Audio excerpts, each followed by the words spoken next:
Hello masters, welcome to ఆత్మ సహచరులు book reading session. Today is day 15. మనము 10th చాప్టర్లో ఉన్నాము. బంగారు పత్రాలు వేద గ్రంథం అనేది ఈ చాప్టర్ పేరు.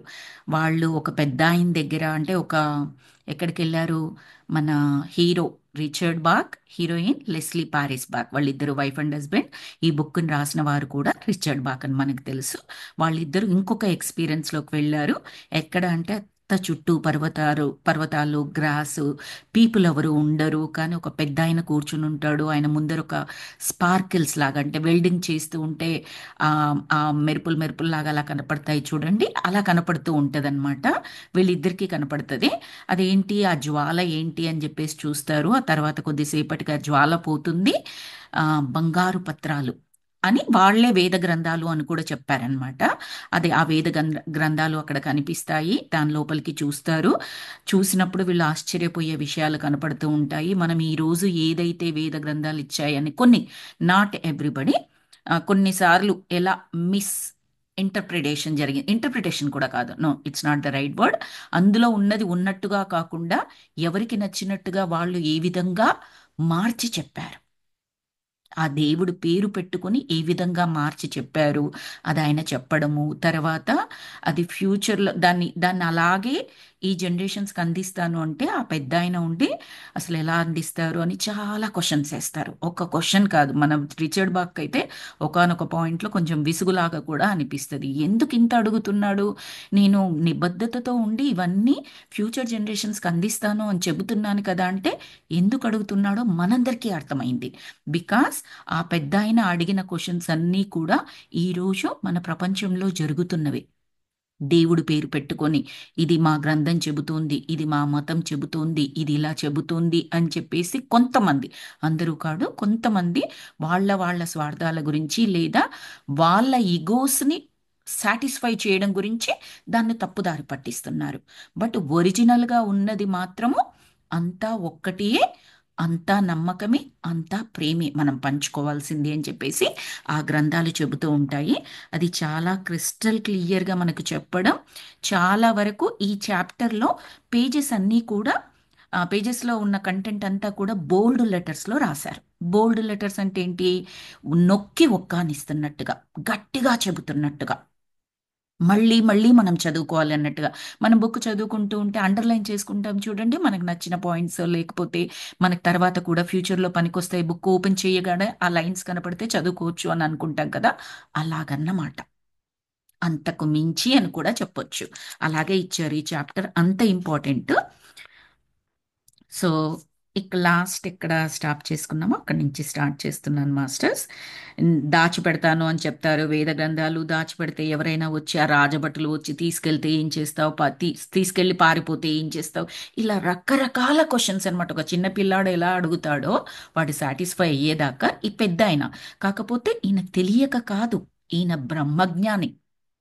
ముందర ముందర ఏవైతే జరగబోతున్నాయో తెలుసుకొని మరి వాటన్నింటి నుంచి కూడా కాపాడి ఇందులో ఉన్న సారాంశం యాజ్ ఇట్ ఈజ్గా అందించగలవా?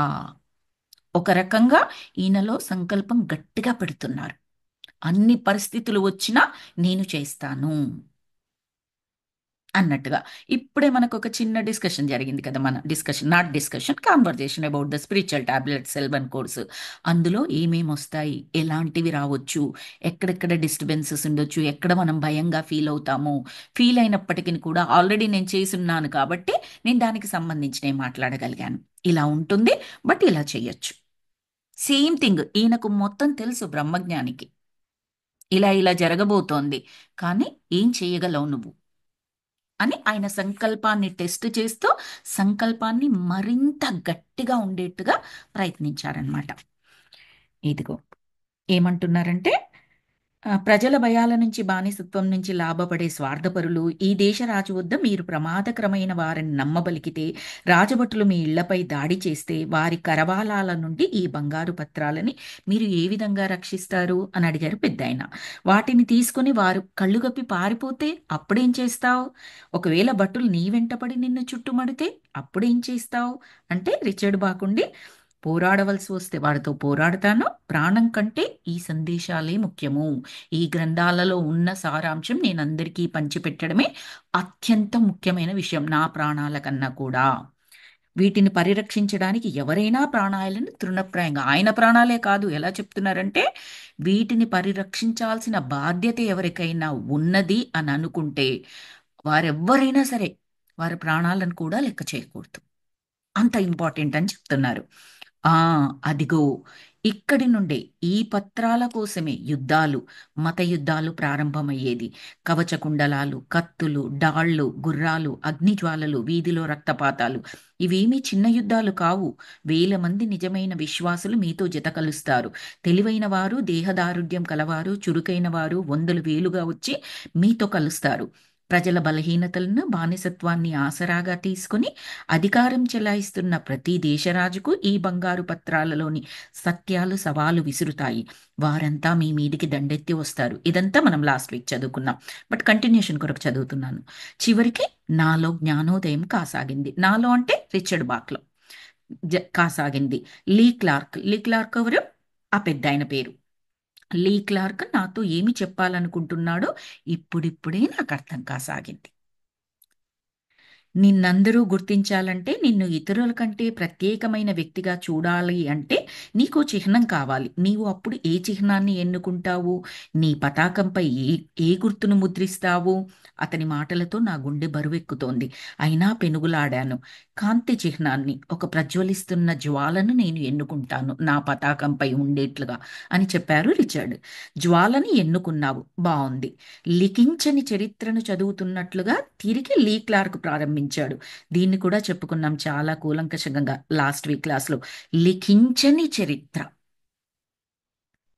అంటే ఖచ్చితంగా ఇప్పుడు జరిగిపోయిన దాన్ని చరిత్ర అంటాము. పాస్ట్లో ఏదైతే జరిగిందో దాన్ని హిస్టరీ అని చెప్పేసి చెప్పుకుంటాము. భవిష్యత్తు దాన్ని చరిత్ర అని ఎప్పుడూ చెప్పం మనము. కానీ ఈయన ఎంత చక్కటి పదాలు రాశారు. లిఖించని చరిత్ర అంటే ఫ్యూచర్లో ఖచ్చితంగా జరగబోయేది. లిఖించని చరిత్రను చదువుతున్నట్లుగా తిరిగి లీ క్లార్క్ ప్రారంభించాడు. అంటే ప్రజ్వలిస్తున్న నీ జ్వాలా చిహ్నం ఫ్రాన్స్ యుద్ధ భూమిలో క్రాస్ చిహ్నంతో తలబడుతుంది. ఆ జ్వాల మీకు ఒక గొప్ప యుద్ధ విజయాన్ని తెచ్చిపెడుతుంది. క్రాస్ చిహ్నానికి చెందిన నగరాలను నీ స్వచ్ఛమైన జ్వాల భస్మీపటలమునరుస్తుంది. కానీ క్రాస్ చిహ్నము నెలవంక చిహ్నంతో సంధి చేసుకుని ఆ ఇద్దరు మీపై ఏకకాలంలో సమిష్టిగా దాడి చేస్తారు. వీరి సైన్యాలు నలుదిక్కుల నుంచి వేలకు వేలుగా చీమల పుట్టలు పగిలినట్లుగా నీ 80,000 సైన్యాన్ని చుట్టుముడతారు. నీకిచ్చిన బహుమతిని కాపాడుకునే ప్రయత్నంలో నీకు ఒక్కొక్క క్రాస్ సైనికుడిని, ఒక్కొక్క నెలవంక సైనికుడిని చంపిన ప్రతిసారి ఎందరో నిన్ను అసహించుకుంటారు. మరణించిన వారి బంధుమిత్రులు పత్ర పరిరక్షకులను ద్వేషిస్తారు. ఈ దివ్యమైన సందేశాలను తూలనాడుతారు. తమ ఆత్మీయులను కోల్పోయిన ప్రతిసారి ప్రతి పత్ర పరిరక్షకుడు క్రైస్తవులను, మహమ్మదీయులను నీచులుగా ఎంచుతూ క్రాస్ని, నెలవంకను శపిస్తారు. ఆ యుద్ధాలు ఎలా జరుగుతాయి, జరిగిన తర్వాత ఏమవుతుంది, ఇంకా డైరెక్ట్గానే చెప్పారు ఇక్కడ. క్రైస్తవులు, మహమ్మదీయులు అని చెప్పేసి చెప్పారు. వాళ్ళందరూ కూడా ఎలా అంటే శపిస్తారు. ఇలా ఇలా జరిగినందుకు ఈ గ్రంథాలను పట్టుకొని దీని బేస్ మీదుగా చేశాము ఇదంతా అంటే ఎలా? ఎందుకంటే వాళ్ళ ఇంట్లో వాళ్ళ ఫ్యామిలీ మెంబర్స్ అలా పోయినప్పుడు ఎవరికైనా బాధే అవుతుంది కదా. ఇర్రెస్పెక్టివ్ ఆఫ్ రిలీజియన్, అంతే కదండి. Family is family. సో అది వాళ్ళందరూ ఏ విధంగా జరగబోతుంది అదంతా కూడా కళ్ళకు కట్టినట్లుగా చెప్తున్నాడు ఆయన. ఇవన్నీ జరగబోతున్నాయి అన్నట్లుగా. అంటే ఆ, మన రిచర్డ్ ఏమన్నారంటే ఇలా జరగడానికి వీలు లేదు, గట్టిగా అరిచాను. అతను చెప్పినవన్నీ అక్షర సత్యాలే మరి. ఎలాగా? ఈయన ఫ్యూచర్ నుంచి ఇక్కడికి వచ్చాడు. 21వ శతాబ్దంలో, 20వ శతాబ్దంలో ఉన్న అతను కదా. అతనికి అన్నీ తెలుసు, రిచర్డ్కి అన్నీ తెలుసు. ఇది ఒకానొక ఎక్స్పీరియన్స్ ని ట్యాప్ చేస్తున్నాడు ఆయన. సో ఆ, అందుకని అలా జరగడానికి వీల్లేదు అని చెప్పేసి గట్టిగా అరిచాడు. యుద్ధకాలంలో పత్ర పరిరక్షకులను బంధించి బలివ్వడానికి అనేక బలిపీఠాలు నిర్మితమవుతాయి. మిమ్మల్ని అనగదొక్కడానికి ఎక్కడ చూచినా చర్చి గోపురాలు వెలుస్తాయి. కానీ ఎవరైతే పరిణితిని కోరుతారో, యథార్థాన్ని గ్రహించాలని కోరుతారో వారందరూ హింసకు గురవుతారు. ఇర్రెస్పెక్టివ్ ఆఫ్ ఆ రిలీజియను, ఎవరైతే అందులో ఉన్న సారాంశాన్ని నిజంగా కాపాడుకోవాలని, దాన్ని నిజంగా ప్రచారం చేయాలని కోరుకుంటారో వారందరూ కూడా హింసకు గురవుతారు. ఎవరి చేత? మనం ఇక్కడ మతాన్ని పక్కన పెట్టేద్దాం. స్వార్థపరుల చేత. బికాస్ వాళ్ళు మతాన్ని అడ్డు పెట్టుకొని వాళ్ళ స్వార్థం గురించి వాళ్ళ ఇగోని సాటిస్ఫై చేయడానికి తప్పు పలుకుతున్నారు. తద్వారా మొత్తం ఆ మత పద్ధతులను పాటించే ప్రతి ఒక్కరు కూడా ఆ ఇబ్బందికి గురయ్యేట్టుగా చేస్తున్నారు. అంటే అందరూ మతస్థులు కూడా ఇలా చెడు విధానాలనే పాటిస్తారు ఆ పర్టికులర్ మతం వాళ్ళు అన్నట్టుగా ఎందుకు నిందన మోయాల్సి వస్తుందంటే ఈ కొంతమంది స్వార్థపరుల వల్ల. అందరూ అని కాదు. కానీ ఏమవుతుంది, అది చాప కింద నీరులాగా పాకిపోతూ ఉంటదన్నమాట. కొందరు ఉన్నా కూడా వాళ్ళు ఎందులో ఒక దాంట్లో బలవంతులైనట్లయితే, ఎందులో ఒక దాంట్లో అంటే కీర్తి ప్రతిష్టలున్నా, ధనం ఉన్నా, నోరు ఉన్నా, కమ్యూనికేషన్ స్కిల్స్ ఉన్నా, సింపుల్గా మిగతా వాళ్ళందరినీ కూడా వాళ్ళ మత్తులోకి, వాళ్ళ ట్రాప్లోకి లాక్కుంటారు వాళ్ళు. అప్పుడేమవుతుంది? ఎస్, నిజమే కదా, నిజమే కదా అని చెప్పేసి ఏదో ఒకదానికి బానిసైపోయి మనము ఆ బానిసత్వంలో నుంచి వాళ్ళు చెప్పిన ప్రతీది చేస్తూ ఉంటాం. లేదా కంపల్సరీ తీసుకొచ్చేస్తారు. బికాస్ వాళ్ళు బలవంతులు. దేశ రాజున్నాడు, మూర్ఖుడు, వాడు ఒక విధానాన్ని నమ్మాడు. సింపుల్. ఇదే నేను ఆర్డర్ వేస్తున్నాను, ప్రతి ఒక్కరు ఇది ఫాలో అవ్వాలి. ఇంకా వాళ్ళు ఏం చేస్తారు అక్కడ? ఏమీ చేయలేరు. అది నిజం కాదని తెలిసినా ఇంకేమీ చేయలేరు. సో ఆ కొంతమందితో ఫస్ట్ స్టార్ట్ అవుతుంది. అందరికీ పాకిపోయి ఒకనాటికి సత్యమేదో అసత్యమేదో కూడా తెలియదు. వాళ్ళకే మా మత గ్రంథాలలో ఇలా ఉందా, ఉండి ఉండవచ్చు, మాకే తెలియకపోవచ్చు. ఇన్ని జనరేషన్స్గా చెబుతున్నారంటే వీళ్ళు చెప్పేది కరెక్టే కావచ్చు, లేకపోతే పెద్దలు ఎందుకు అలా చెబుతారు అని అనిపించే స్టేజ్కి తీసుకొచ్చేస్తారు. సో అదంతా కూడా జరిగిపోయింది కాబట్టి మన రిచర్డ్కి తెలుసు కాబట్టి ఆయనకు అంత భయం ఇస్తుంది. అలాగే ఆ పెద్ద ఆయన లీ క్లార్క్ కూడా తెలుసు కాబట్టి ఆయన అంత క్లియర్గా క్వశ్చన్స్ అడుగుతూ ఉన్నారనమాట. వీళ్ళందరూ ఊచకోతకు గురవుతారు, హింసకు గురవుతారు. మిమ్మల్ని అనగదొక్కడానికి ఎక్కడ చూచినా చర్చి గోపురాలు వెలుస్తాయి. అదొకటి చెప్పారు ఆయన అక్కడ, అంతే. అందరూ అని కాదు అందులో. తర్వాత జేగంటలు, చిహ్నాలు, నియమనిష్టలు, మంత్రోచ్చారణలు, క్రతువులు, ప్రార్థనలు, వస్త్రాలు, అగరొత్తులు ఇవన్నీ క్రమంగా ఈ కొత్త మతంలోనికి చొచ్చుకొని వచ్చి ఆ మతం మూలాలని నాశనం చేస్తాయి. బాగా గుర్తుపెట్టుకోవాలి మాస్టర్. ఈ బుక్కుని రాసిన రిచర్డ్ బాక్ అనే అతను కూడా క్రైస్తవ మతస్థుడు. ఆయన రాశారు ఈ బుక్. సో ఆయన ఎక్స్పీరియన్సెస్ చొచ్చుకొని వచ్చి ఆ మతం మూలాలని నాశనం చేస్తాయి. పత్ర పరిరక్షల హృదయంలో నిండి ఉన్న ప్రేమ ఇప్పుడు ధనం, బంగారం వైపుకు మరలుతుంది. బంగారం గొప్ప మందిరాలను నిర్మించడానికి, ఖడ్గాలతో నాస్తికులను ఆస్తికులుగా మార్చి తద్వారా వారి ఆత్మలను నరకం నుంచి తప్పించడానికి ఉపయోగపడుతుంది. ఇక నీవు మరణిస్తే ప్రథమ పత్ర పరిరక్షకుడుగా నీవు పొందే గౌరవ మర్యాదలు అపూర్వం. కొల్లగొట్టిన ధనంతో నీ నిలువెత్తు బంగారు విగ్రహాలు ప్రతిష్ఠింపబడతాయి. ఎక్కడ చూసినా నీ శిల్పాలే, కుడ్య చిత్రాలు, ఖరీదైన తైలవర్ణ చిత్రాలు. మన మధ్య జరుగుతున్న ఈ సంభాషణ సన్నివేశాన్ని, అంటే ఈ వెలుగుతున్న నెగడును, ఆ జ్వాల ఒకటి వెలుగుతూ ఉంటది కదా, అది, ఈ వెలుగుతున్న నెగడును, ఈ బంగారు పత్రాలను, స్వర్గానికి ద్వారాలు తెరిచిన ఈ నీలాకాశం, దీన్నంతా సజీవంగా చిత్రాలలో నిలుపుతారు. దగదగా మెరిసే ఆహార్యంలో మోకాలిపై వంగి కూర్చున్న రిచర్డ్ బాక్ ఎదురుగా బంగారు పత్రాలను సమర్పిస్తున్న అద్భుత సౌందర్యవతి అయిన జ్ఞానదేవత.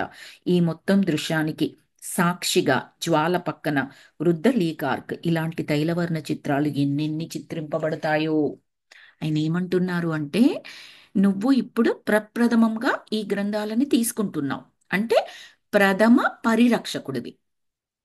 నీవు పోయిన తర్వాత ఫస్ట్ దాన్ని రక్షించావు, ఆ గ్రంథాలను తీసుకొని వాటిని పరిరక్షించడానికి ప్రయత్నం చేశావు.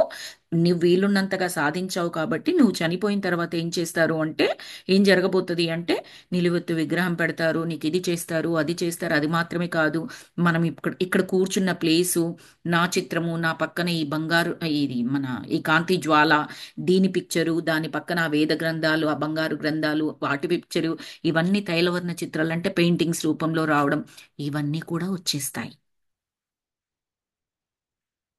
అని అంటే లేదు, అసంభవం. ఆయన ఏం చెప్పారు? ఇవన్నీ ఈ ఈ ముందర నువ్వు పరిరక్షించడానికి చూస్తావు, నువ్వు చనిపోయిన తర్వాత ఇవన్నీ ఏర్పడతాయి, కానీ దానికి ముందర వాటిని ఎంత చిందరవందరగా తయారు చేస్తారు, ఎలా చేస్తారు ముందరంతా ఎక్స్ప్లెయిన్ చేశారు. కాబట్టి మన రిచర్డ్ బాక్కి ఒక్కటేసారి భయం పట్టేసిందనమాట ఆయన చెప్పిన తర్వాత. లేదు, అసంభవం. మళ్ళీ అరిచాను. అసంభవం కాదు, జరగబోయేది ఇదే అని లీ క్లార్క్ చెప్పారు. ఈ గ్రంథాన్ని ప్రపంచానికి అంకితం చేస్తే ఓ బలమైన కొత్త మతం పుడుతోంది. మరో కొత్త గురుపీఠం అందులోంచి పుట్టుకొస్తోంది. మీరు పాత మతస్థులను, వారు మిమ్మల్ని ఇలా ఒకరినొకరు చంపుకుంటారు. ఇప్పుడు నీ చేతిలోని పత్రాల కారణంగా వచ్చే 100 సంవత్సరాలలో కనీసం 10 లక్షల మంది చనిపోతారు. ఒక 1000 సంవత్సరాలలో మరో 1,00,00,000 మంది హతమవుతారు. అంతా ఈ బంగారు పత్రాల వల్లే. అందులో ఉన్న జ్ఞానాన్ని ప్రజలకు చేరకుండా ఉండడానికి కొన్ని లక్షల కోట్ల మంది రానున్న 100,000 సంవత్సరాలలో వివిధ పేర్లతో యుద్ధాలు జరిగి ఒకరినొకరు చంపుకొని చనిపోతారు అని చెప్తున్నారు. పంచిపెట్టడానికి కాదు, అందులో ఉన్న జ్ఞానం యాజ్ ఇట్ ఈస్గా బయట పడకుండా ఉండటానికి. దాని కొరకు కొత్త మతాలని పుట్టిస్తారు, కొత్త కొత్తగా ప్రచారం చేస్తారు, తిమ్మిని బమ్మిని చేస్తారు. ఇవన్నీ జరగబోతున్నాయి. ఒక 1000 సంవత్సరాలలో మరో 1,00,00,000 మంది హతమవుతారు. అంతా వీటి వల్లే. వీటి వల్లే అంటే అది రావడం వల్ల అక్కడ ప్రాబ్లం అని కాదు, అందులో ఉన్న జ్ఞానము అంత ముఖ్యమైనది. బికాస్ అందులో ఉన్న జ్ఞానము నమ్మకం మన క్లియర్గా ఇచ్చారు. నమ్మకం, ప్రేమ. ఎవరు ఎక్కడ ఏంటి, ఇలాగే ఈ పద్ధతి ఫాలో అవ్వాలి, ఇదే పద్ధతి, అవన్నీ ఆ పద్ధతులు, ఆచారాలు, వ్యవహారాలు అవి ఏవి కూడా మెన్షన్ చేయలేదని చెప్పారు. లాస్ట్ క్లాస్లోనో అంతకుముందు క్లాస్లోనో చదువుకున్నాం మనం అది. అవి ఆచార వ్యవహారాల గురించి ఏమీ లేదు. నమ్మకము, ప్రేమ, ఆత్మ, దాని ఎదుగుదల, ఒకరికొకరు ఎలా సహాయం చేసుకోవడం, ఇది మాత్రమే ఉన్నది. పైన సత్యలోకంలో ఇదే ఉంటుంది. మనం మనము సోల్ ప్లాన్ రిలేటెడ్ బుక్స్ గురించి మాట్లాడుకున్నప్పుడు కానీ, సోల్ రిలేటెడ్ బుక్స్ గురించి మాట్లాడుకున్నప్పుడు కానీ, మనము కొన్నిసార్లు మాట్లాడుకున్నాం. ఏమని? ఈ జీవి ఇక్కడ శరీరాన్ని వదిలేసి పైకి వెళ్ళిన తర్వాత వాళ్ళందరూ కాంతి శరీరాలు ధరించి ఉంటారు మళ్ళీ నెక్స్ట్ జన్మ తీసుకునేంత వరకు. ఆ కాంతి శరీరాలుగా ఉన్నప్పుడు వాళ్ళు ఏమీ ఒకరినొకరు పొడుచుకొని చంపుకొని, ఆ, నీది నేను తీసుకుంటా, నాది నువ్వు తీసుకో, ఈ టైప్లో పోట్లాటలు కానీ యుద్ధాలు కానీ ఏమీ లేవు. వాళ్ళు కూర్చొని అనుకుంటే చాలు, ఏదనుకున్నారో అది జరిగిపోతుంది అక్కడ. ఒకరు ఒకరిని సహాయం చేయమని అడిగితే సదా నీ సేవలో ఉన్నట్టుగా సహాయం చేసేస్తూ ఉంటారు. అది అది మనం గుర్తున్నట్లయితే క్లాసులు, మనకు అంటే ముందు నుంచి క్లాసులలో ఉన్న వాళ్ళకి ఈ టాపిక్స్ అక్కడక్కడ మనం చర్చించుకున్నాము. మన ఎన్నో జన్మలు ఎందరో మాస్టర్స్ ఆ బుక్లో కూడా అక్కడ ఇక్కడ చర్చించుకున్నాము. వాళ్ళకి ఏమి గొడవలు యుద్ధాలు ఏది ఉండదు, అనుకున్నది అనుకున్నట్టుగా అయిపోతూ ఉంటుంది. కాబట్టే వాళ్లకు కొన్ని సంవత్సరాలు ఆ కాంతి శరీరంలో ఉన్న తర్వాత ఏ ఎదుగు బొదుగు ఉండదు. అన్ని కూర్చున్న దగ్గరికి అమరుస్తూ ఉంటే ఏం లెసన్స్ నేర్చుకుంటాం మనము? ఏది నేర్చుకోము. ఇప్పుడు నేను ఇక్కడ కూర్చున్నాను, నా టేబుల్ మీదకి ఫుడ్ వచ్చేసింది, నాకు వండడం రాదు, అప్పుడు క్లీన్ చేయడము రాదు, ఏది రాదు. నా ప్లేట్లోకి వచ్చింది, తిన్నాను, ప్లేట్ అక్కడ పెట్టేశాను. దానివల్ల నేనేమేం కోల్పోతాను? వండడం అనే కళని నేను నేర్చుకోలేను, క్లీన్ చేయడం అనే దాన్ని నేర్చుకోలేను. ఇంకా దానికి రిలేటెడ్ ఏమేం పనులు ఉంటాయో వాటిల్లో ఒక్కటి కూడా నాకు రాదు. బికాస్ నా దగ్గరికి ప్లేట్లో అన్నం అన్నం వడ్డించి వస్తుంది. నేను ఎప్పుడూ చేయాల్సిన పని లేదంటే ఆ పనులను నేను ఎప్పుడూ నేర్చుకోను. తర్వాత నేను, నా దగ్గర బోల్డ్ అంత డబ్బు ఉంది, లేదా ఎవరో ఒకరు నాకు సంపాదించి ఇస్తున్నారు, నాకు కావలసిన ఖర్చులు, ఎక్స్ట్రా ఖర్చులు అన్నీ తీర్చబడుతున్నాయి. అప్పుడు నేను ఆఫీస్ పని చేయాల్సిన అవసరం ఉంటుందా? ఏదో ఒక టెక్నాలజీని నేర్చుకోవాల్సిన అవసరం ఉంటుందా? లేదా ఎప్పటికప్పుడు టెక్నాలజీ మార్పు చేసుకుంటూ నా జాబుని నిలబెట్టుకోవాలి, ఆ శ్రమ అంతా నాకు ఉంటుందా? శ్రమ అనే కాదు, అదంతా లెర్నింగ్. అది కూడా గుర్తుపెట్టుకోవాలి. ఎందుకు చేస్తున్నాను ఆ లెర్నింగ్? నాకు అక్కడ నీడ్ ఉంది. నా నా ఇల్లు గడవడం గురించి, నా ఇంటి బాగోగుల గురించి నేను కాస్త కూస్తో సంపాదించుకోవాలి. దానికి సంబంధించి నేను నేర్చుకుంటున్నాను, నేర్చుకున్న దాని ద్వారా సంపాదించుకుంటున్నాను. అలా కాకుండా నాకు బ్యాంకు నిండా బ్యాలెన్స్ ఫుల్గా ఉంది, నేను జాబ్ చేయాల్సిన అవసరం లేదు, నేను ఏది నేర్చుకోను, నాకేమీ అవసరం లేదు. అలాగే ఎవ్రీథింగ్ మనకు సమకూరినట్లయితే, అనుకున్నది అనుకున్నట్టుగా జరిగినట్లయితే లెర్నింగ్ అనేది చాలా తక్కువగా ఉంటుంది. అది భూలోకంలో ఉన్న మనకైనా సరే, పైలోకాల్లో ఉన్న కాంతి శరీరాలకైనా సరే. వాళ్ళకి ఎలాగో కాంతి శరీరాలకు ఏంటి అంటే అనుకున్నది అనుకున్నట్టుగా జరిగిపోతూ ఉంటుంది, కాంతితో ఉంటారు కాబట్టి వాళ్ళు ఒకరినొకరు అర్థం టెలిపతిక్ ద్వారానే చాలా జరిగిపోతూ ఉంటాయి. మనసులో ఇలా అనుకుంటారు, పలానా వారు సహాయం చేయాలని, వాళ్ళు వచ్చేస్తారు, సహాయం చేసేస్తారు. కాబట్టి వాళ్ళకి కొన్ని కొన్ని సంవత్సరాల తర్వాత విసుగొచ్చేస్తుంది అనమాట. ఎదుగు బొదుగు లేదు ఇంకా నా సోల్కి అని చెప్పేసి, మళ్ళీ ఏదైనా శరీరం సిద్ధంగా ఉంది, వీళ్ళ సోల్ ప్లాన్కి తగ్గట్టుగా ఎవ్రీథింగ్ రెడీగా ఉంది అంటే మళ్ళీ శరీరం ధరించి భూమి మీదకి కొన్ని ప్లాన్స్ అంటే కొన్ని ఛాలెంజెస్ అవి పెట్టుకొని వచ్చి, ఆ ఛాలెంజెస్ ద్వారా వాళ్ళు లెర్న్ చేస్తూ అంటే కష్ట నష్టాల ద్వారా లెర్న్ చేస్తూ వాళ్ళ సోల్ ఎదుగుతుంది అనమాట. సో ఈ ఈ ఈ ఈ ఇంత అందమైన జ్ఞానము అందులో ఉంది కాబట్టి దీన్ని చేరవెయ్యనీయకూడదు అని చెప్పేసి వాళ్ళు అన్ని రకాల హత్యలు, అన్ని రకాల యుద్ధాలు, గొడవలు, పోట్లాటలు, రకరకాల మతాలను సృష్టించడం, వాటి పేరుతో రకరకాలుగా ప్రచారాలు చేయడము అంతా అల్లకల్లోలం చేస్తారు అన్నట్లుగా చెప్తున్నారు. అయితే మన రిచర్డ్ ఏమంటున్నారంటే, అతని మాటలలో అంటే లీ క్లార్క్ మాటలలో, లీ క్లార్క్ ఎవరు? ఆ పెద్ద ఆయన. ఆయన మాటలలో వ్యంగ్యం ఏ కోశాన లేదు, వెటకారం లేదు ఆయన మాటల్లో. చెప్తున్నారు మనకి, అదంతా వెటకారం కాదు. అతను విరక్తితో, నిరాశతో మాట్లాడడం లేదు. పోనీ నిరాశ, విరక్తి అలా ఉందా పెద్దాయన గొంతులో? అది కూడా లేదు. అతను ప్రజల మనస్తత్వం క్షుణ్ణంగా ఎరిగిన అపార అనుభవశాలి. అతని మాటలు స్థిరంగానూ ప్రశాంతంగానూ ఉన్నాయి.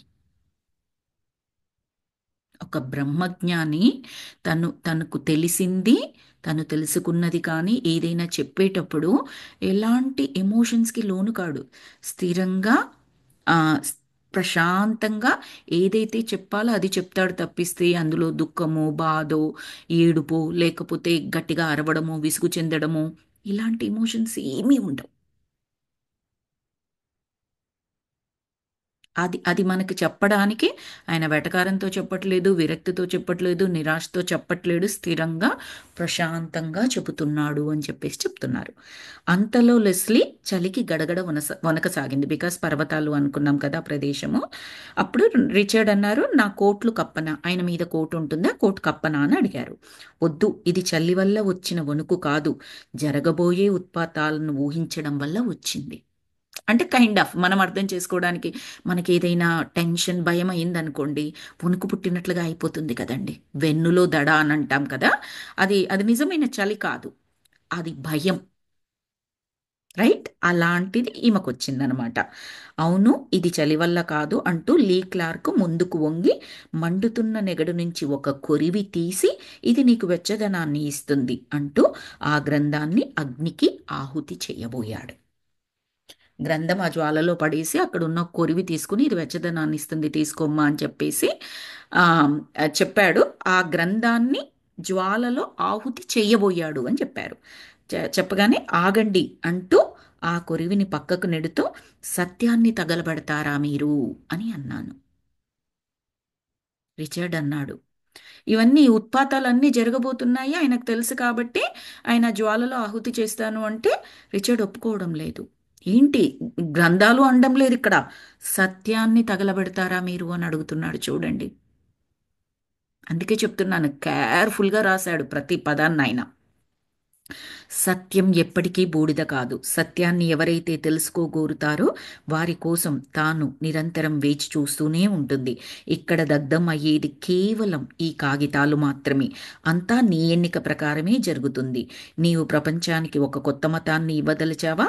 ఆ మతానికి ఆచార్యుడవు కావాలని ఉందా అని అడిగారు లీ క్లార్క్.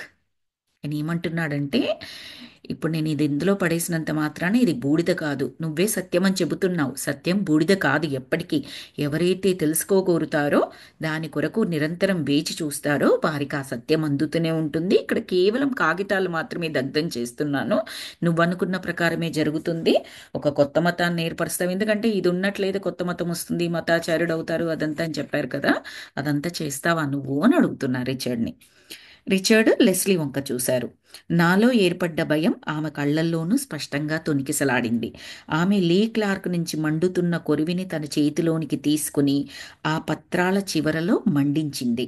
ఎర్రని కాంతి వెదజల్లుతూ ఆ మంటలు ఆ గ్రంథాన్ని తగలబెట్టేశాయి. కొన్ని క్షణాలలో ఆ జ్వాలలు దాన్ని బుగ్గి చేశాయి. వృద్ధుడు ఉపశమనం చెందినట్లుగా ఒక మారు నిట్టూర్చాడు. ఈమె లెస్లీ ఇంకా కొరివి తీసుకొని ఆ గ్రంథాలని బూడిద చేసేసింది. వృద్ధుడు ఉపశమనం చెందినట్లుగా ఒక మారు నిట్టూర్చి, ఎంత గొప్ప శుభ సంధ్య ఇది! ఈ ప్రపంచాన్ని మరో కొత్త మతం బారి నుంచి రక్షించడానికి నిజంగా మనకెంతటి అపూర్వ అవకాశం ఇవ్వబడింది అని అన్నాడు. ఇక్కడ మతం అంటే ఇంకొకటి మనం ఏమంటే ఎలా అర్థం చేసుకోవచ్చు అంటే స్వార్థం కొరకు సృష్టించబడేది. దానికి ఏదైనా పేరు పెట్టుకోండి. ఇక్కడ ఈయన మతం అని చెప్పారు. స్వా స్వార్థం కొరకు సృష్టించబడే ఒక కొత్త పద్ధతి. దాని ద్వారా ఎవరికీ బెనిఫిట్ ఉండదు. జస్ట్ స్వార్థం అంతే, స్వార్థ ప్రయోజనాల కొరకు. సో ఆ బారిన పడకుండా మనకు ఇంకొక సెలెక్షన్ మన ఎంపిక ప్రకారమే అని చెప్పారు కదా. ఇప్పుడు ఈ గ్రంథాలను బూడిదం చేయడం ద్వారా మనము సెలెక్షన్ చేంజ్ చేసుకుంటున్నాము. అదేదైతే జరుగుతుంది అని మన లీ క్లార్క్ చెప్పారో ఇంతవరకు, వందల వేల సంవత్సరాలలో కోట్లు లక్షలు లక్షల కోట్ల మంది చనిపోతారు అన్నారు కదా, అలాంటిది జరగకుండా ఉండడానికి ఈ సెలెక్షన్, ఈ ఎంపిక చేసుకున్నారు అన్నట్లుగా చెప్తున్నారు. లీ క్లార్క్ నా భార్య వైపు చూస్తూ, మనం ఇప్పుడు ప్రపంచాన్ని రక్షించామా లేదా అని అడిగాడు. అంతే కదండి. ఆయన ఏమన్నాడు? ఇవన్నీ ఉన్నట్లయితే ఈ గ్రంథాలలో ఉన్న జ్ఞానం గురించి పత్రాలు కావాలి అని చెప్పేసి ఇవన్నీ జరుగుతాయి అన్నాడు. వీటిని బూడిద చేశాము, కానీ సత్యాన్ని బూడిద చేయలేదు. సత్యం ఎవరైతే కోరుకుంటున్నారో, సత్యాన్ని కావాలి అని వెయిట్ చేస్తున్నారు, వాళ్ళందరికీ అందించబడుతుంది అని చెప్పాడు. అది చెప్పే అది బూడిద చేయొచ్చు అని చెప్పాడు. సో ఇప్పుడు మనం ప్రపంచాన్ని రక్షించామా లేదా అని ఆమెను చూస్తే అడిగాడు. బికాస్ ఆమె ఆహుతి చేసింది కాబట్టి. అవును, రక్షించాము. ఇక మన గురించి చరిత్రలో ఒక్క అక్షరం లిఖించబడదు అంటే లీ క్లార్క్, పత్ర పరిరక్షకులు, వారి యుద్ధాలు ఏదీ కూడా అంది ఆమె చిరునవ్వుతో. ఎస్ స్వప్న గారు. నాకు ఇక్కడ ఒకటి డౌట్ అండి. యా. ఇప్పుడు అంటే ఇప్పుడు అది బుక్ కాల్ చేస్తారు కదా. మ్మ్. ఆ, అంటే ఇప్పుడు ఫ్యూచర్లో ఫర్ ఎగ్జాంపుల్ ఎవరైతే నిజం తెలుసుకోవాలి అని అనుకుంటారో వాళ్ళకి ఆ బుక్ కాలిపోయినా సరే ఆ నిజాలు తెలుస్తాయి అనా ఆ జ్ఞానం మీనింగ్? ఆ అందించబడుతుంది. జ్ఞానం, ఆ మ్మ్. విషయం వస్తుంది అనా? అందుకే అప్పటి వరకు సత్యమన్న మాట అక్కడే వాడారు ఆయన. ఆ, అవును, ఆ ఫస్ట్ అంతా ఆ వాడలేదు. సత్యం అనేది అలా అగ్నిలో వేస్తే బూడిదయ్యి, నీటిలో వేస్తే నానిపోయి, గాలికి ఎగిరిపోయి ఇలా కాదు కదా. ఆ, సత్యం is యా, శాశ్వతం. అవునండి. యా. పంచభూతాలతో కలిపి ఉంటుంది కానీ పంచభూతాలలో కలిసి పోదది. పోదు అంటే మొత్తం వెళ్ళిపోవడం నేను అనేది, అలా పోదది. పంచభూతాలతో పాటుగా ఉంటుంది సత్యం. మ్హూ. మ్. అర్థమైంది కదా. ఆ, యా, అర్థమైంది నాకు. అంటే ఇప్పుడు ఆ బుక్ అలానే ఉంటే ఫ్యూచర్ లో అంటే చాలా హత్యలు జరగబడతాయి, చాలా నష్టం ఇప్పుడు అవుతుంది. దాని సాక్ష్యం అని అనుకున్నట్లయితే, ఆ గ్రంథాన్ని ఒక సాక్ష్యం లాగా అనుకున్నట్లయితే సాక్ష్యాన్ని బూడిద చేశారు. సత్యం మాత్రం అలాగే మిగిలి ఉన్నది. జనాలు సాక్ష్యాల కొరకు కదా వెతుకుతారు. సాక్ష్యం ఉమ్, అనేది లేదు అంటే గొడవలు అనేవి ఉండవు కదా. లెట్సే ఒకరొక క్రైమ్ ఉమ్, చేశారు అనుకుందాం, డిఫరెంట్ ఎగ్జాంపుల్. క్రైమ్ చేస్తే దానికి సంబంధించిన ఫోటో ఆర్ వీడియో ఫుటేజ్ నా దగ్గర ఉన్నది. ఓకే. ఉమ్, సో ఉమ్, దాని కొరకు నా వెంట పడుతూనే ఉంటారు. నా దగ్గర ఉంది కాబట్టి నాకు ఎప్పటికైనా ముప్పే అది. క్రైమ్ చేసిన వాళ్ళు నా దగ్గర నుంచే సాక్ష్యం నేను ఎక్కడ కోర్టులో పెడతానో, వాళ్ళది ఎక్కడ రివీల్ అవుతుందో, అది చాలా చాలా చాలా ముఖ్యమైన సాక్ష్యం అనుకుందాము అని చెప్పేసి, ఎప్పటికైనా ఇబ్బంది, ఇదొక సాక్ష్యం ఉంటే దాన్ని బూడిద చేస్తే వీఆర్ సేఫ్, సాక్ష్యం లేకుండా మనం ఈ కేసు నుంచి తప్పించుకోవచ్చు అని అనుకుంటారు కదండి. అప్పుడు ఉమ్, నేను నా చేత బూడిద చేయించారనుకోండి, దే ఆర్ సేఫ్ కదా అక్కడ. యా, అంటే నేను కూడా సేఫ్ కదా, నన్ను ఏమీ చేయలేరు కదా వాళ్ళు. యా, అంటే చెయ్యాల్సిన అవునండి. అవసరం లేదు, చేయలేరు ఇన్ ద సెన్స్ చేయాల్సిన అవసరం లేదు. అవసరం లేదు. ఇదిగో నీ ముందరే నేను కాల్ చేస్తున్నాను, ఈ వీడియోని, ఈ ఫోటోని, వాట్ ఎవర్ అని చెప్పేసి నేను బూడిద చేశాను అనుకోండి, ఇంకా నేనేమీ చేయలేను వాళ్ళని అనుకొని నాకేమీ హాని తలపెట్టరు. రైట్. యా. రైట్. ఓకే, ఇంతవరకు యు ఆర్ విత్ మీ. తర్వాత ఏమంటున్నారంటే ఇది బూడిద చేసినా కూడా బూడిదైపోయేది కాదు ఇందులోని సారాంశము, బికాస్ ఇట్ ఈజ్ సత్యం. ఎవరైతే కావాలని వాళ్ళ ఆత్మలో తలుస్తారో, వాళ్ళు మ్హూ. ధ్యానంలో తలుస్తారో, యాజ్ ఇట్ ఈస్గా అందించబడుతుంది ఓకే, కోరిన వాళ్ళకి. కోరిన వాళ్ళకి. ఎలిజిబుల్ ఎవరైతే పీపుల్. కావాలనుకుంటున్నారో, వద్దు అనుకున్న వాళ్ళకి ఇది అందించబడదు. ఏ విధంగా? ఫిజికల్గా అందించబడదు, మెంటల్గా కూడా అందించబడదు వాళ్ళకి. బేసికల్లీ ఇక్కడ ఏం జరుగుతుందంటే కావాలనుకునే వారికి ఏ నష్టమూ లేదు. దీన్ని ఎవరైతే పాడు చేయాలనుకుంటున్నారో వాళ్ళకి అవకాశం మనం ఇవ్వట్లేదు. లేదు. యా. అదన్నమాట. ఓకే. ఓకే అండి. Yeah, thanks. అర్థమైందా? యా, అయ్యిందండి. కన్ఫ్యూజన్ ఉందా? లేదండి, అయ్యింది. ఆ, అంటే దీన్ని పాడు చెయ్యాలి అనుకునే వారికి దొరకకుండా దాన్ని తీసేసాము, ఇక్కడి నుంచి ఆ ఎగ్జిస్టెన్స్ తీసేసాము. ఎవరైతే దీనిని కావాలనుకుంటారో ఆ ఫ్రీక్వెన్సీ ఉన్న వాళ్ళు ఖచ్చితంగా వాళ్ళు రెడీ కాగానే ఇది అందించబడుతుంది. అదన్నమాట. ఓకే అండి. Yeah, okay. షూర్ అండి. Yeah, thanks. వారిరువురు అవును రక్షించాము, ఇక మన గురించి చరిత్రలో ఒక్క అక్షరము లిఖించబడదు అంటే లీ క్లార్క్ పత్ర పరిరక్షకులు వారి యుద్ధాలు ఏది కూడా అంది ఆమె చిరునవ్వుతో. వారిరువురు వీడుకోలు తీసుకునే సమయం ఆసన్నమైనట్లుగా ఒక చిరునవ్వు నవ్వారు. వృద్ధుడు మా ఇరువురి వైపు చూస్తూ అభివాదం చేస్తున్నట్లుగా కొద్దిగా తల వంచి వెనకకు తిరిగి ఆ చీకటి కనుమలలోనికి కనుమరుగయ్యాడు. ఇప్పుడైనా అర్థమైంది కదా మనకి.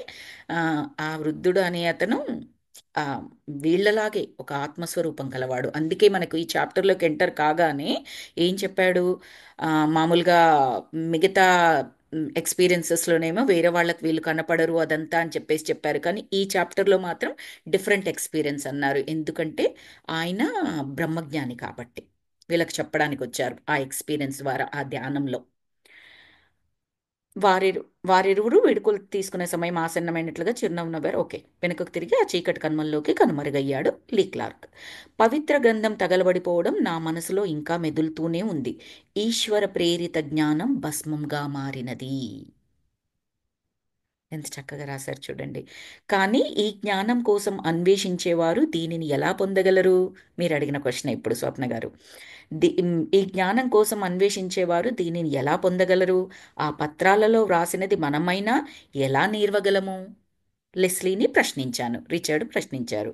అతను చెప్పింది నిజం.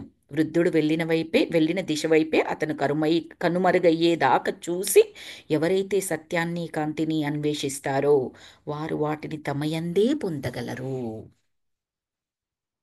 మనం ఆ ఎనర్జీకి రీచ్ అవ్వగానే ఆ పత్రాలలో ఏమైతే ఉందో ఆ జ్ఞానము మనకు మనమే పొందగలము, మనలో నుండే పొందగలము. ఆ సత్యం మనలోనే ఉన్నది, కానీ మనం రీచ్ అవ్వాలి దాన్ని అర్థం చేసుకునే స్థితికి. ఎగ్జాక్ట్లీ ఇప్పుడు మీరు అడిగిన క్వశ్చన్కి ఎక్స్టెన్షన్ అని అనుకోవచ్చు. సత్యాన్ని కాంతిని అన్వేషిస్తారు, కాంతి అంటే జ్ఞానం అని చెప్పొచ్చు ఇక్కడ. అన్వేషిస్తారు వారు వాటిని తమయందే పొందగలరు. నేను అలా భావించడం లేదు. కొన్ని మార్లు మనకు మార్గదర్శకుడు అవసరమవుతాడు కదా అని అడిగారు రిచర్డ్. ఆమె నా వైపు తిరిగి ఇలా ప్రయత్నించండి. మీరు ఎక్కడి నుండి వచ్చారు? మీరెందుకు ఈ ప్రపంచంలో ఉన్నారు? అసలు మీరు ఎవరు? ఇలా సత్యవంతంగా నిజాయితీగా అతి గాఢంగా మిమ్మల్ని మీరు ఎదగాలని తలుచుకోండి. ఒక్క విషయం గుర్తుంచుకోండి, మీరు దీనిని తెలుసుకునేదాకా విశ్రమించక తీవ్ర స్థాయి తపనతో సాధన చెయ్యాలి. ఆయన ఏమన్నారంటే కొన్నిసార్లు మరి మార్గదర్శకుడు కావాలి కదా, నువ్వేమో లోపల నుంచి అంత తెలుస్తుంది అంటున్నావంటే ఆమె చెబుతోంది మీరు ప్రశ్నించుకోండి. ఎక్కడి నుంచి వచ్చారంటే ఆ జనన స్థానం, పుట్టుక. ఎక్కడి నుండి పుట్టుక అంటే మళ్ళీ మనము ఏ ఇంట్లో పుట్టాము ఏ ఊరిలో పుట్టాము ఇలా పుట్టుక కాదు, ద ఆత్మ పుట్టుక. ఆ స్థాయి, ఆ ఆ ఒరిజినల్ స్థాయి, ఆ మూలం, కరెక్ట్గా చెప్పాలంటే మూలం. ఆ మూలం గురించి ఆలోచించండి. ఎక్కడి నుండి వచ్చారు? ఎందుకు వచ్చారు? అసలు ఎవరు? మళ్ళీ ఎక్కడికి వెళ్తారు? ఒక 5 క్వశ్చన్స్ ఉంటాయండి. ఐ థింక్ స్పిరిచువల్ టాబ్లెట్స్లో ఉంటుంది అనుకుంటా 5 క్వశ్చన్స్ది. మనము ధ్యానంలో అంటే ఫస్ట్ ఏం చేస్తాము, మనకున్న ఇబ్బందులు ఈ ఫిజికల్ లైఫ్లో ఏవైతే ఇబ్బందులు ఉన్నాయో వాటికి సంబంధించి పోగొట్టుకోవాలని, అవన్నీ స్మూత్ అవ్వాలని చెప్పేసి, ఇబ్బందులు రాకుండా ఉండాలి, వీటికి ప్రయత్నిస్తాము. అది జాబ్ అనుకోండి, ఎకనామికల్ సిచ్యువేషన్, హెల్త్ అనుకోండి, ఎనీ సోషల్ రిలేటెడ్ ప్రాబ్లమ్స్, ఇంకేదైనా కావచ్చు, mental related problems, anything. First వాటికి మనం ట్రై చేస్తాము ధ్యానంలో ఉన్న తర్వాత. మెల్లమెల్లగా అవి క్లియర్ అవుతూ ఉంటే మనము ఇంకొక ఈ ప్రాబ్లమ్స్ ఒకవేళ ఉన్నా కూడా అవి బాధర్ చెయ్యవు మనల్ని. మన ఎదుగుదలని ఎక్కడ స్టాప్ చేయకుండా మనలో నుంచి కొత్త క్వశ్చన్స్ వస్తాయి. అసలు ఎవరు నేను, ఎందుకు వచ్చాను, ఏంటి ప్రాబ్లమ్స్ ఎందుకు పెట్టుకున్నాను, నేను ఏం అచీవ్ చేయాలి, నేను చనిపోయాక ఎక్కడికి వెళ్తాను, వెళ్ళిన తర్వాత అక్కడ ఏముంటుంది, నా వల్ల ప్రయోజనం నాకేంటి లేదా ఇతరులకేంటి, ఏది సాధించాలని వచ్చాను, ప్రతి జన్మకి ఏదో ఒక కారణం ఉంటుంది కదా. ఇలాంటి క్వశ్చన్స్, ఇందులో ఒక క్వశ్చన్ కానివ్వండి, అన్ని క్వశ్చన్స్ కానివ్వండి, ఇంకా కొన్ని ఎక్స్ట్రా క్వశ్చన్స్ కానివ్వండి, ఈ వైపు నుంచి ఇలా మీ లోపల నుంచి క్వశ్చన్స్ వస్తాయి. బికాస్ ఎందుకు ఇప్పుడు వచ్చాయి ఇంతసేపు, నాకు ఇంత ఫుడ్ కావాలి, నాకు ఇంత మ్, డబ్బులు కావాలి, ఈ జాబ్ కావాలి, ఈ ప్రాపర్టీస్ కావాలి, వీళ్ళందరూ నన్ను గొప్పగా అనుకోవాలి, వాళ్ళందరికీ ఇది ఇది ఇది ఈ రిలేటెడ్ ఉన్నాయి కదండి. అవి కొన్ని తీర్చబడుతుండొచ్చు, కొన్ని తీర్చబడకపోవచ్చు. కానీ అవి మీకు ఈ క్వశ్చన్స్ రావడానికి ఎలాంటి అవరోధం కావు. మీ జ్ఞానం పెరుగుతుంది, అప్పుడు వస్తూ ఉంటాయి. ఆ క్వశ్చన్స్ వేసినప్పుడు మీకు ఏమనిపిస్తుంది అంటే మీ ఆత్మ ఎదుగుదలకు సిద్ధంగా ఉంది అని అర్థం. ఆ ఎదుగుదలని, మిమ్మల్ని మీరు ఎదగాలని తలుచుకోండి. అది తెలుసుకునేదాకా, మీరు ఏవైతే క్వశ్చన్స్ ఉన్నాయో తెలుసుకునేదాకా విశ్రమించను. అన్వేషణ అన్న పదం వాడారు ఇంతకుముందు పారాగ్రాఫ్లో. విశ్రమించను, అన్వేషిస్తూనే ఉంటాను. ఎంత సంకల్పం గట్టిదవుతే అంత చక్కగా మనకు ఆన్సర్స్ దొరికిపోతూనే ఉంటాయి. మనం ఆలోచించాల్సింది, గట్టిగా పెట్టుకోవాల్సింది ఏంటంటే సంకల్పం, అవాంతరాల గురించి కాదు. అవాంతరాల గురించి ఎంత ఎక్కువగా ఆలోచిస్తే అంత ఎక్కువగా ఇన్వైట్ చేస్తున్నామని. అప్పుడు క్వశ్చన్ వస్తుంది, అంతే కదండి, మరి ఒక పని చేసేటప్పుడు అందులో అన్నీ ఉండొచ్చు, ప్రోస్ ఉంటాయి, కాన్స్ ఉంటాయి. మరి కాన్స్ ఉన్నప్పుడు వాటిని ఎదుర్కోవడానికి కావలసిన అన్నీ కూడా నేను సమకూర్చుకోవాలి కదా. ఇప్పుడు ఒక జర్నీ చేస్తున్నాము, జర్నీలో మనకు అవసరం ఉన్నవే కాకుండా ఎమర్జెన్సీ పర్పస్ అని కొన్ని పెట్టుకుంటాము. అది అవసరమా అంటే కరెక్ట్గా చెప్పాలంటే కాదు. యాజ్ ఇట్ ఈస్గా ఎలా తీసుకెళ్ళామో అలాగే బ్యాగ్ తీసుకొస్తుండొచ్చు.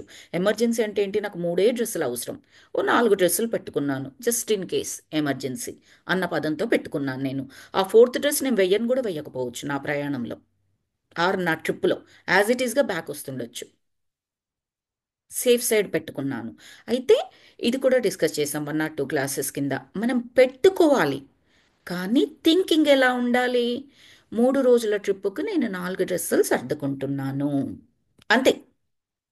నాకు మధ్యలో ఇది అవుతుందా, ఆ యాక్సిడెంట్ అవుతుందా, ఈ ఇబ్బంది ఎదురొస్తుందా, నాకు ఒక రోజు ఎక్స్ట్రా స్నానం చేయాల్సి వస్తుందా, ఇంకొకట, డజంట్ మ్యాటర్, లేదా నా ఫ్లైట్ మిస్ అవుతుందా, ఇవన్నీ వద్దు. మీ ఎక్విప్మెంట్ అంతా, మీ ఆయుధాలన్నీ పెట్టుకోండి, పెట్టుకునేవన్నీ పెట్టుకోండి జాగ్రత్త కొరకు అనుకుంటే. బట్ బ్రెయిన్ మాత్రం ఆ థాట్స్కి ఎనర్జీ ఇవ్వద్దు, అవాంతరాలకి. సంకల్పానికి ఇవ్వండి. మనము ఇవ్వాల్సిన శక్తి మొత్తం మన సంకల్పాన్ని మరింత మరింత మరింత మరింత గట్టిగా చేసుకుంటూ వెళ్తూ, కావలసిన ఎక్విప్మెంట్ అంతా, కావలసిన సరంజామా అంతా అంతా సర్దుకుంటూ ఉన్నట్లయితే ఏమవుతుందంటే ఆ అవాంతరాలు వచ్చే అవకాశం కూడా చాలా తక్కువగా ఉంటుంది. వచ్చినా మీ దగ్గర ఎక్విప్మెంట్ రెడీగానే ఉంది, ఆయుధాలు రెడీగానే ఉన్నాయి. జస్ట్ అలా ఎడమ చేత్తో ఆ పని చేసేస్తారు, మళ్ళీ మీరు బ్యాక్ టు యువర్ సంకల్పం.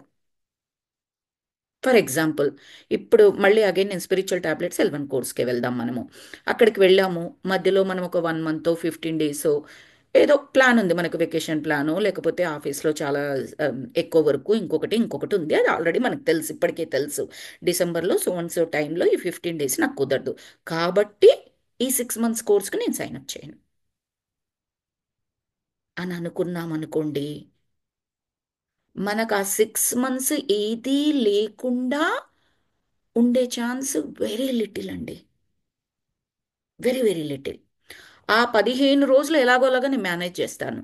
అని చెప్పేసి అనుకొని స్టార్ట్ చేసామనుకోండి, ఇన్ కేస్ మధ్యలో మనకి ఇబ్బంది వచ్చి వెళ్ళిపోయినా కూడా డజంట్ మ్యాటర్, ఏం లేదు, మన ట్రయల్ మనం చేసాము, మన సంకల్పం ఉంది చేసాము అన్నట్లుగా ఉంటుంది. ఎందుకంటే అక్కడ ఏమీ కమిట్మెంట్ అనేది లేదు. మనం ఒక డబ్బులు ఇచ్చేసాము, వేస్ట్ అయిపోతున్నాయి లేదు. మన కమిట్మెంట్ చేసాము, ఖచ్చితంగా 6 మంత్స్ ఉంటాను అని చెప్పాము, బాండ్ రాసిచ్చాము, అలా ఏమీ లేదు. ఆ కోర్సులో నాలెడ్జ్ తీసుకోవడానికి సంసిద్ధంగా ఉన్నాను, నేర్చుకోవాలన్న ఆసక్తి ఉంది, కాబట్టి నేను జాయిన్ అవుతున్నాను.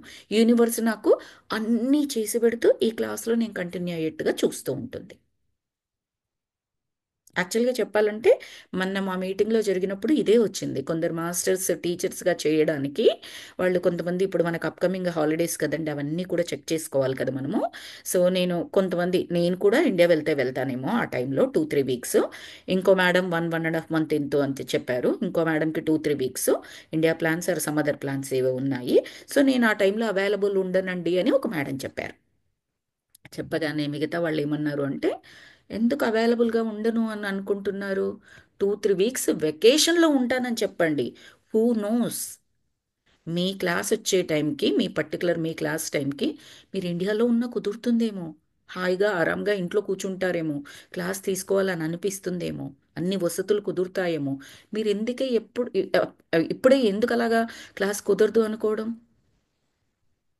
మేము రాసుకుంటున్నాం అనమాట స్కెడ్యూల్స్ అందరము, ఎవరికి ఎప్పుడు ఉంటారు ఎవరెప్పుడు లేరు అనే స్కెడ్యూల్.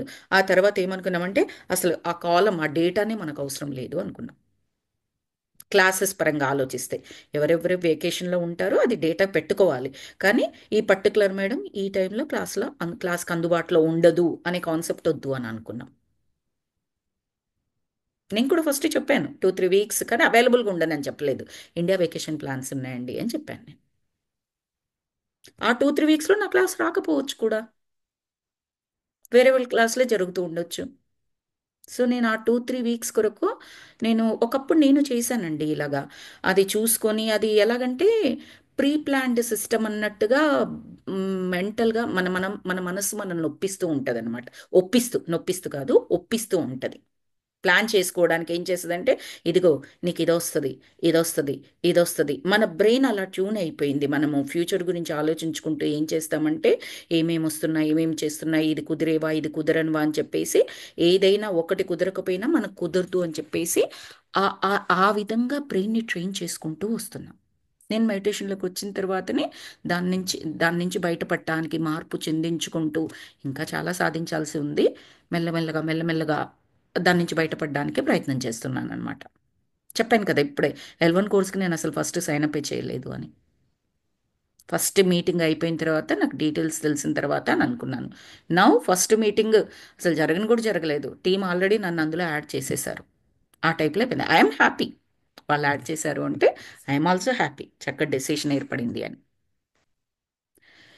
సో ఆ సంకల్పం గురించి తీవ్ర స్థాయి తపనతో సాధన చేయాలి, అప్పుడు అందించబడుతుంది అని చెప్పింది ఆవిడ. ఇక్కడ రిచర్డ్కి అనుమానాలు వస్తున్నాయి, లెస్లీ చెబుతోంది. అంటే ఇది ఎవరి ఎక్స్పీరియన్స్ మీకు గుర్తున్నట్లయితే, Leslie Paris experience. Richard first పర్వతాలు అవన్నీ చూసి, పెద్ద ఆయన్ని చూసి ఎక్కడికి వచ్చాము ఏంటి అని చెప్పేసి అడిగారు. ఈమెకేమీ కన్ఫ్యూజన్ లేకుండా ఉండింది మీకు గుర్తున్నట్లయితే. సో ఇది ఆవిడ ఎక్స్పీరియన్స్ అనమాట.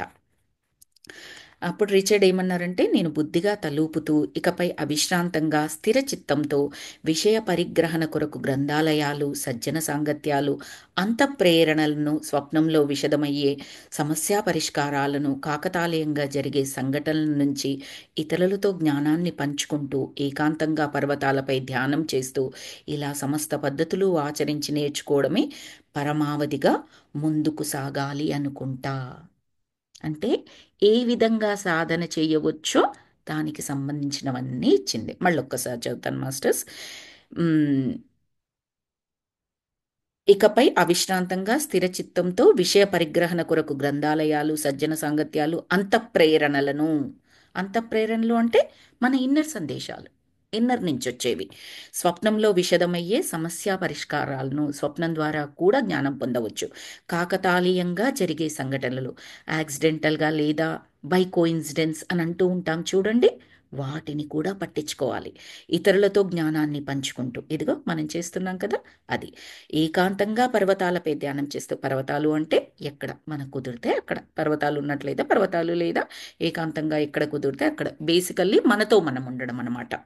ఇలా సమస్త పద్ధతులు, ఏది కుదిరితే అది, అన్ని కుదిరితే అన్ని రకాలుగా నచ్చిన విధంగా ఆచరించి నేర్చుకోవడమే పరమావధిగా ముందుకు సాగాలి అనుకుంటాను. అంటే అలాగే అని అన్నాను. మీలో మిమ్మల్ని అన్వేషించుకోవడం సాధ్యం కాదని ఇప్పుడు చెప్పండి చూద్దాం. ఆయన ఏమన్నాడు? మనకు మార్గదర్శకులు అవసరం కదా, మరి నువ్వేమో మనలో మనకే తెలుస్తుంది అంటున్నావు అని చెప్పిన తర్వాత కదా మన లెస్లీ ఇది మొత్తం చెప్పింది. చెప్పాక ఊరికే ఆయన్ని ఆటాడిస్తున్నట్టుగా అంటుందన్నమాట. మీలో మిమ్మల్ని అన్వేషించుకోవడం సాధ్యం కాదని ఇప్పుడు చెప్పండి చూస్తా అన్న టైప్లో ఆయన అనింది. అంటే చూడండి, ఆ, భార్యని ఆయన అంటున్నాడు, ఓ ఎంతటి పరిణితి సాధించిన స్త్రీ ఈమె. అబ్బా, భర్త దగ్గర నుంచి భార్యకు అలాంటి కాంప్లిమెంట్ వస్తే ఇంకేమీ అక్కర్లేదు కదండి, వజ్రాల కిరీటం అది. ఎంతటి పరిణితి సాధించిన స్త్రీ ఈమె, నా కళ్ళు తెరిపించింది. అభివాదం చేస్తున్నట్లుగా తల ఉంచి, నీవు జ్ఞానదేవతవు అని అన్నాను. రిచర్డ్ తన భార్యకు అలా చెప్పాడు, జ్ఞానదేవతవు. ఆమె నా చేతిని అందుకుంటూ, ఓ నా రిచర్డ్, నీవు జ్వాలా సమానమైన రాకుమారుడవు అని అన్నది. ఆమె కూడా, నేను జ్ఞానదేవతను నువ్వు కాంప్లిమెంట్ ఇస్తే, నువ్వు మరి ఈ జ్వాలా సమానమైన, ఈ జ్వాల అనేది ఎంతటి జ్ఞానాన్ని సంతరించుకుని ఉన్నదో అంతటి రాకుమారుడవు నువ్వు, నువ్వు కూడా ఏమీ తక్కువ కాదు అన్నట్లుగా నింది. మేమిరువురము ఆ స్వచ్ఛమైన పర్వతాల మధ్య మరింత చేరువయ్యాము. ఆకాశంలో నక్షత్రాలు మా పైన లేవు, మేమే వాటి మధ్యన ఉన్నాము. అద్భుతం కదండి. ఆకాశంలో నక్షత్రాలు మా పైన లేవు, నక్షత్రాల పైననే మేమున్నాము. మేము ఆ నక్షత్రాలతో, లీ క్లార్క్తో, దైవ గ్రంథముతో, అందలి ప్రేమతో, లియోనారాతో, టింకు యాట్కిన్లతో, అట్టిలాతో, ఇలా సమస్తంతో మేము ఏకమైపోయాము. అంతా ఆ ద్వంద్వమే. ద్వంద్వము అనే మాటకి అర్థం లేదు.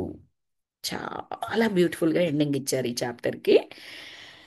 ఆమ్, అందరినీ చెప్పారు ఇప్పటివరకు జరిగిన ఎక్స్పీరియన్సెస్ అన్నీ. మేము నక్షత్రాలు మా పైన లేవు, మేము మేమే వాటి మధ్యన ఉన్నాము. నక్షత్రాలతో పాటుగా మేమే కాదు, మా ఎక్స్పీరియన్సెస్ అన్నీ కూడా అని ప్రతి ఒక్కరి పేరు చెప్పారు. లీ క్లార్క్ ఆయన ఇచ్చిన ఆ గ్రంథం, కానీ ఆ గ్రంథంలో ఏమున్నది? ప్రేమ అని చెప్పారు. అన్ ఆ ఆ దైవ ఆ నక్షత్రాలతో, లీ క్లార్క్తో, దైవ గ్రంథముతో, అందలి ప్రేమతో. అంటే మనలో మనము వెతుక్కుంటే బయటపడేది ఏంటి అంటే ఆ ప్యూర్ స్వచ్ఛమైన ప్రేమ. అదే జ్ఞానం, అదే కాంతి. అందులో ద్వంద్వం ఉండదు, నువ్వు నేను ఉండదు, ఉండేది ఒక్కటే సత్యం, ప్రేమ, జ్ఞానం. ఏ పదం ఇష్టమైతే ఆ పదం యూజ్ చేసుకోవచ్చు, పరిస్థితికి తగ్గట్టుగా ఆ పదాన్ని మార్చుకోవచ్చు మనం. మనము ఇంట్లో ఉన్న మన కుటుంబ సభ్యులతో కూడా మనము నువ్వు నేను, నీది నాది, నువ్వైతే లాగా నేనైతే లాగా, నన్నంటావా నిన్నంటాను, మనం ఇన్ని రకాలుగా మాట్లాడుకుంటాం కదండి. అందులో ఉన్న ప్రేమ అని చెబుతుంది అంటే కుటుంబ సభ్యులు కాదు, మొత్తం విశ్వంలో ఉన్నది ఒక్కటే పరమాత్మ స్వరూపం. అప్పుడు ఇంకా ఎవరిని ఇబ్బంది పెట్టుకోవాలి? లేదు. నన్ను నేను ఎప్పుడైనా ఇబ్బంది పెట్టుకుంటానా? నేను ఒక్కదాన్నే అనుకున్నప్పుడు నన్ను నేను ఎప్పుడు ఇబ్బంది పెట్టుకోను. ఈ ప్రపంచం మొత్తం నేనే అనుకున్నప్పుడు ఏ ఒక్క చిన్న ప్రాణికి కూడా నేను ఇబ్బంది చేయను. సింపుల్. సో ఆ ద్వంద్వం, నేను ఇంతవరకు ద్వంద్వం అన్న పదం విన్నాను కానీ ఆ ద్వంద్వం అన్న పదం నేను ఎప్పుడు వినలే, ఇదే ఫస్ట్ టైము. అంతా అద్వంద్వమే. ద్వంద్వము అనే మాటకు అసలు అర్థమే లేదు అని చెప్తున్నారు. Thank you masters. ఈ చాప్టర్ ఇక్కడితో ఎండ్ అయింది బ్యూటిఫుల్గా. మనం ఇక్కడ స్టాప్ చేసుకుందాము. Thank you so very much for joining today session. Let me stop the recording.